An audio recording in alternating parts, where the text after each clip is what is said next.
एक नए कंटेंट के रूप में लेकर के आया हूँ। आज आज का हमारा जो टॉपिक है, now your school and colleges and all competitive examinations से रिलेटेड है। ये बहुत ही इम्पोर्टेंट और बहुत ही सराहनीय टॉपिक्स है। यह टॉपिक्स जनरल वे में सभी को पता होना चाहिए। ये मेंस प्रिपरेशन से लेकर के बच्चों के छोटे छोटे छोटे एग्जामिनेशन 9, 10, 11, 12, इवन बहुत सारे एग्जामिनेशन के लिए बहुत इम्पॉर्टेंट है। इसे आसानी से समझा जा सकता है, परंतु इसको पढ़ने का तरीका लोगों में अलग अलग होने की आवश्यकता है। यदि आप पढ़ने के तरीके को चेंज करते हैं, समझने के तरीके को चेंज करते हैं, तो ये आपको आसानी से समझ में आएगा। आज का हमारा जो कंटेंट है वो है 1857 का विद्रोह। 1857 का विद्रोह जो एक अनोखा विद्रोह था। हमारे ब्रिटिश साम्राज्य के 100 साल पूर्ण होने के पश्चात भारतीयों में जब उबाल आया, भारतीयों में जब उसके अपने शोषण के प्रति जागरूकता उत्पन्न हुई और वो उन्हें जब एहसास होने लगा कि वास्तव में अंग्रेज हमारे ऊपर जुल्म ढा रहे हैं और हमें अपने शिकंजे में कसते जा रहे हैं, वो हमें आर्थिक रूप से, सामाजिक रूप से, सांस्कृतिक रूप से हर तरह से पंगु बनाने के प्रयास में हैं। तो ये जब एहसास होना शुरू हुआ तब तक 100 वर्ष बीत चुके थे और इन 100 वर्षों के बाद एक क्रांति आई जिसका नाम 1857 का विद्रोह हुआ। लोगों में एक जागरूकता आई, एक उबाल आया, एक उफान आया और कुछ अंग्रेजों के कृत्य के कारण ही ये उफान आया। तो ये बहुत ही इम्पोर्टेंट है। और 100 साल के पूर्ण होने के बाद, यानी कि प्लासी का युद्ध 1757 ईस्वी में होता है सिराजुद्दौला और अंग्रेजों के बीच। उसके बाद बक्सर का युद्ध एक निर्णायक युद्ध होता है 1764 ईस्वी में, जिसके बाद लगभग 100 वर्षों के दरमियान, 100 वर्षों तक अंग्रेजों से किसी प्रकार का कोई युद्ध, किसी प्रकार का कोई प्रतिकार नहीं हुआ। मामूली सी घटना भी, झड़प भी नहीं हुई और ये निरंतर इस क्षेत्र पर शासन करते गए। और जब पूर्णतः 100 वर्ष पूर्ण हुए तो 100 वर्षों के बाद अप्रोक्सीमेटली 1857 की ईस्वी में एक विद्रोह पनपा जिसका नाम सैनिक विद्रोह भी है। और यह विद्रोह अपने आप में इतना अनोखा था, यदि सुसंगत इसे इतिहासकार बताते हैं या फिर जो गहन अध्ययन करते हैं उन्हें पता चलता है कि यदि यह सभी वर्गों का अगर समावेश इसमें हुआ होता और सभी लोग एकजुटता के साथ पर इस क्षेत्र की लड़ाई में मदद किए होते तो वास्तव में 1857 में ही अंग्रेजों को भारत छोड़ना पड़ता। 1947 का इंतजार हमें नहीं करना पड़ता। परंतु जो भी हुआ, उसमें कुछ खामियां रह गई। कुछ वर्गों के लोग ने सहानुभूतिपूर्वक इसमें अपना पार्टिसिपेशन नहीं किया, जिसके कारण जो है अंग्रेज पुनः इस पर जो है इसको दबाने का प्रयास किया और सफल भी हुए और निरंतर फिर 200-300 साल तक वो निरंतर इस पर शासन करते रहे। तो ये बहुत ही इम्पोर्टेंट घटना है, इसके बारे में हम लोग जान रहे हैं और मैं विस्तार से इसे बताने का प्रयास करूँगा। हमारा प्रयास है कि आपको 1857 का विद्रोह जो है अक्षरशः मेमोराइज हो जाए। जब तक आप किसी भी टॉपिक को दिमाग में नहीं बैठा लेते हैं, दिमाग में आपका रिकॉल नहीं होने लगता है, तब तक आप लिख नहीं पाते हैं। जैसे ही आपको रिकॉल होने लगेगा, आप स्टेप बाय स्टेप लिखना प्रारंभ कर देंगे। तो ये इम्पोर्टेंस है। इसीलिए मेरा प्रयास है कि छोटी छोटी घटनाओं को आपके दिमाग में रिकॉल करा दे, ताकि ये हमेशा स्टेप बाय स्टेप अगर यदि आप करते हैं तो क्या होता है कि आपको लिखने में सहूलियत हो जाती है, आप स्टेप बाय स्टेप लिख सकते हैं। 1857 का विद्रोह लिखना शुरू कीजिएगा तो 5 लाइन, 7 लाइन, 10 लाइन लिखते लिखते रानी लक्ष्मीबाई आते आते आपका कहानी समाप्त हो जाता है। और अगर ये प्रश्न 40 मार्क्स का है तो आप वहाँ 5 मार्क्स या 7 मार्क्स के ही लिख पाते हैं। तो अगर आपके पास कंटेंट है, कंटेंट को विश्लेषित करने का पावर है, तभी आप लिख पाएंगे। इसलिए इसको बारीकी से समझने की आवश्यकता है और स्टेप बाय स्टेप समझने की आवश्यकता है। तो इसमें हम लोग सबसे पहले 1857 के विद्रोह के बारे में जानेंगे। तो इसके बारे में तो हमने बताया कि यह 100 सालों को उबाल था। 100 सालों के भारतीयों को सताए जाने के पश्चात भारतीयों में एक उफान उत्पन्न हुआ जो 1857 का विद्रोह के रूप में सामने आया। 1857 की क्रांति भारत भूमि पर ब्रितानी राज्य के इतिहास की सबसे अधिक रोमांचकारी और महत्वपूर्ण घटना थी। यह घटना बहुत ही इम्पोर्टेंट था। आज़ादी की प्रथम लड़ाई भी इसे कहा जाता है। इस घटना को आज़ादी की प्रथम लड़ाई, यहाँ आज़ादी के लिए भी संघर्ष प्रारंभ हो गया था। यहीं से बहुत सारी घटनाओं का आविर्भाव हुआ। तो ये 1857 का विद्रोह था, जिसे अंग्रेजी इतिहासकार सिपाही विद्रोह के रूप के नाम से पुकारते आ रहे हैं। वर्षों से जमा होते हुए भारतीयों के असंतोष का परिणाम था। ये निश्चित है कि जो 100 वर्षों तक जो भारतीय असंतोष का परिणाम जिसका उबाल उत्पन्न हुआ, वो 1857 का विद्रोह था। अब हमें देखना है कि 1857 का विद्रोह जो हुआ, इसकी क्या कारण रह सकते हैं। आखिर कुछ तो कारण होगा जिसके कारण ये विद्रोह उत्पन्न हुआ। तो इसके बहुत सारे कारण हैं। अगर राजनीतिक कारण की ओर हम लोग जाते हैं तो ये स्टेप बाय स्टेप आपको जानना होगा। पहला हम राजनीतिक कारण की विश्लेषण करते हैं। राजनीतिक कारण में हम लोग देखेंगे कि इसमें डलहौजी की हड़प नीति सबसे महत्वपूर्ण थी। डलहौजी उस समय जो था, उसका जो नीति था वो था हड़प नीति, डॉक्ट्रिन्स ऑफ लैप्स।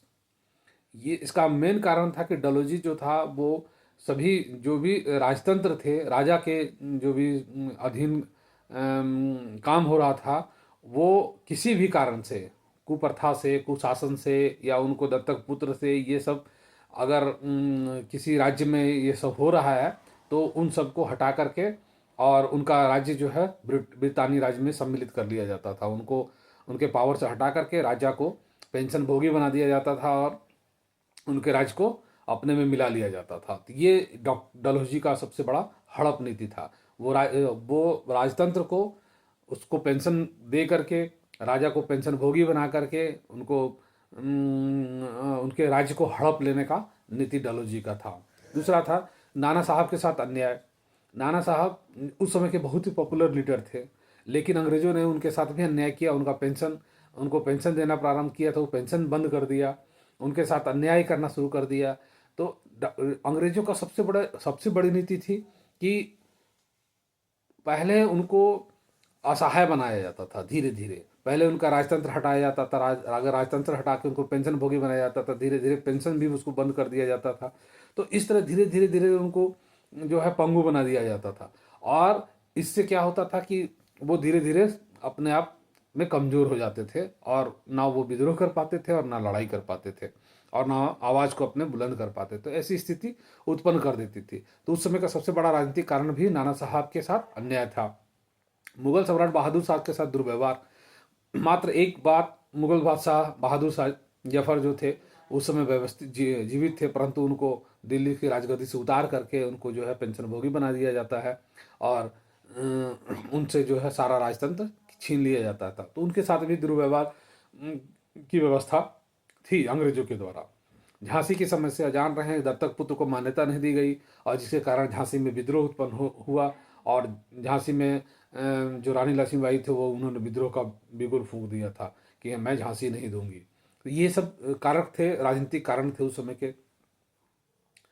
सामाजिक और धार्मिक कारण की ओर अगर हम लोग जाते हैं तो सामाजिक और धार्मिक कारण भी है ब्रिटिश द्वारा भारतीयों के सामाजिक जीवन में हस्तक्षेप। ये अंग्रेजों का क्या हो, उस समय की स्थिति ये थी कि भारतीय जो सामाजिक परिवेश था उसमें अंग्रेजों का हस्तक्षेप होना प्रारंभ हो गया था।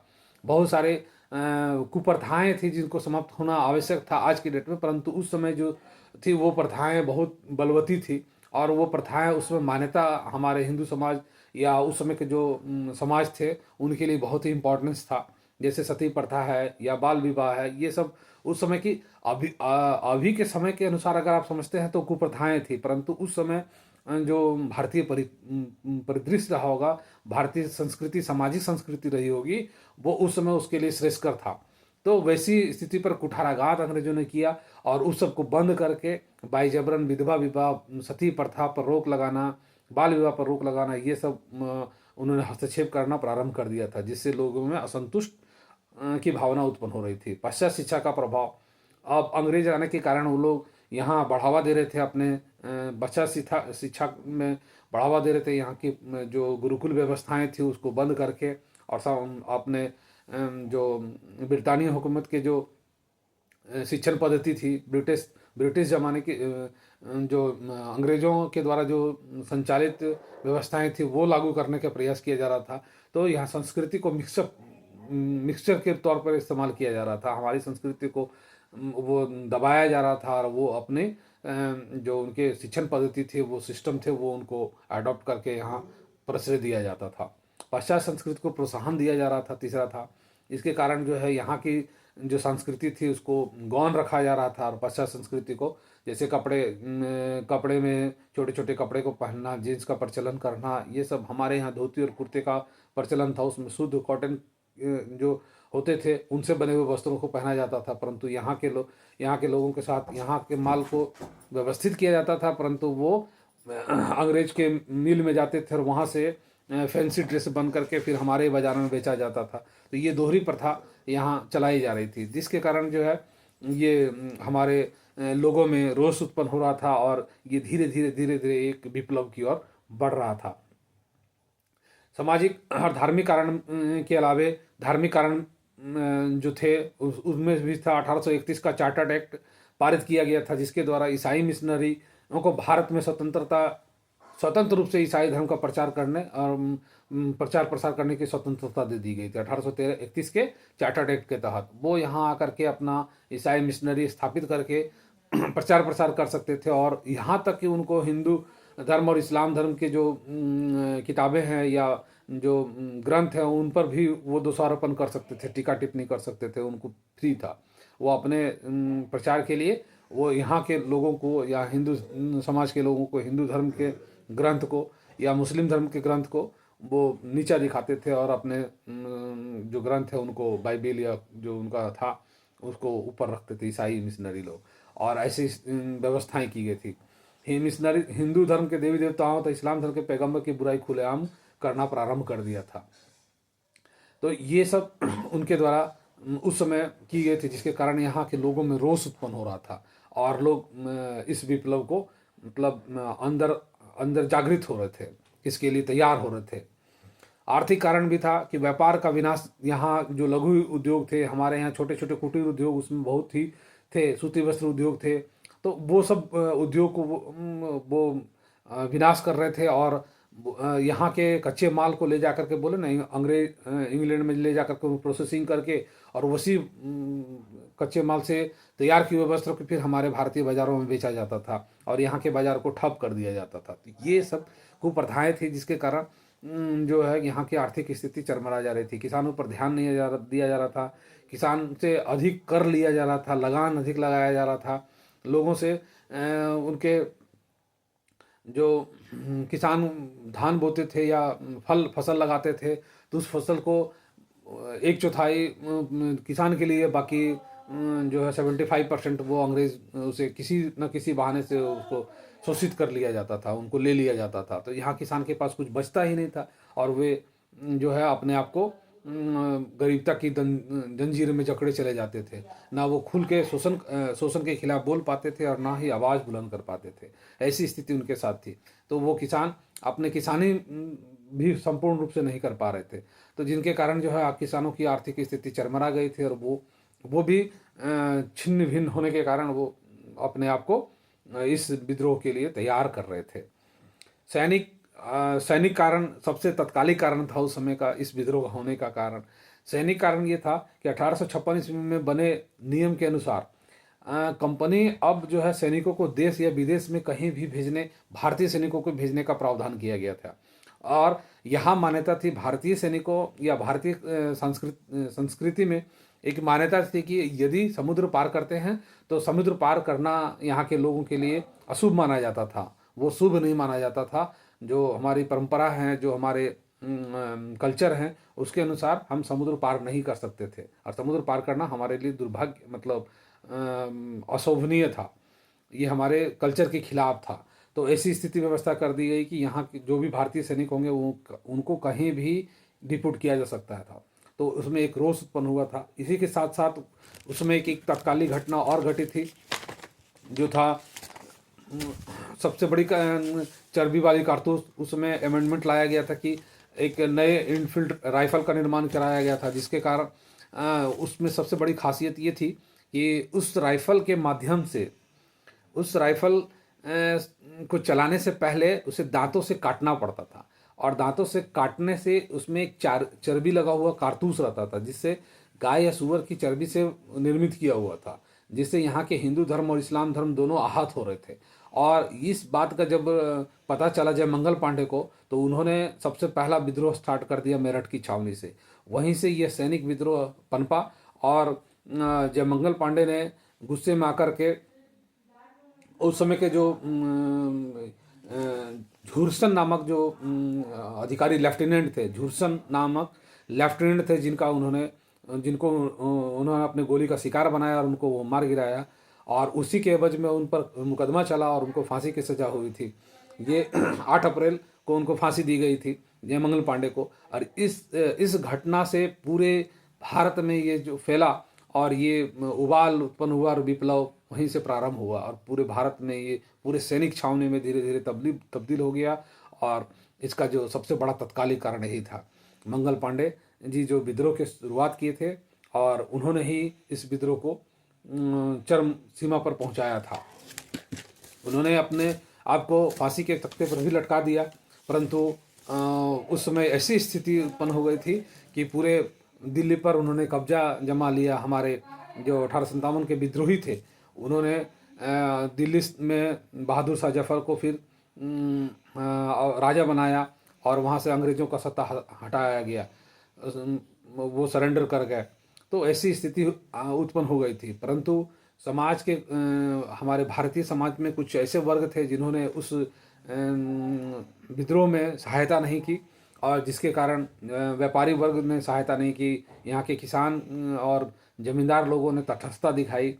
यहाँ के शिक्षित और पढ़े लिखे लोग जो इस विद्रोह से तटस्थ रहे, जिसके कारण ये विद्रोह जो है मुकम्मल नहीं हो पाया। और बहुत से प्रयास होने के बावजूद ये जो है बहादुर शाह जफर को फिर पुनः राजा बनाया गया, परंतु ये क्षणिक था। अंग्रेज़ों ने अपनी पूरी ताकत लगा दी और इंग्लैंड से फोर्स मंगा करके दिल्ली पर पुनः उन्होंने कब्जा कर लिया। और फिर ऐसी स्थिति उत्पन्न कर दी गई कि बहादुर शाह जफर को और उनके सामने उनके पुत्र को गोली मार दी गई, और उनके जो उनकी पत्नी थी उनके साथ उनको रंगून भेज दिया गया, देश निष्कासन कर दिया गया, और वो रंगून में जा कर के अपने अंतिम जो उनकी यात्रा थी उन्होंने रंगून के जेलों में बिताया। तो इस तरह से उन्होंने बहुत सारे कुर्बानियाँ दी है हमारे लिए और इस क्षेत्र के लिए। तो ये बहुत ही इम्पोर्टेंट्स था, बहुत सारे कारक थे इसमें, और भी बहुत सारे हैं। इसके ये वीडियो मैं लंबा नहीं करना चाहता हूँ, इसलिए मैंने इसको विस्तार से बतलाया, जो आपके लिए फ्रूटफुल होगा और बहुत लाभदायक।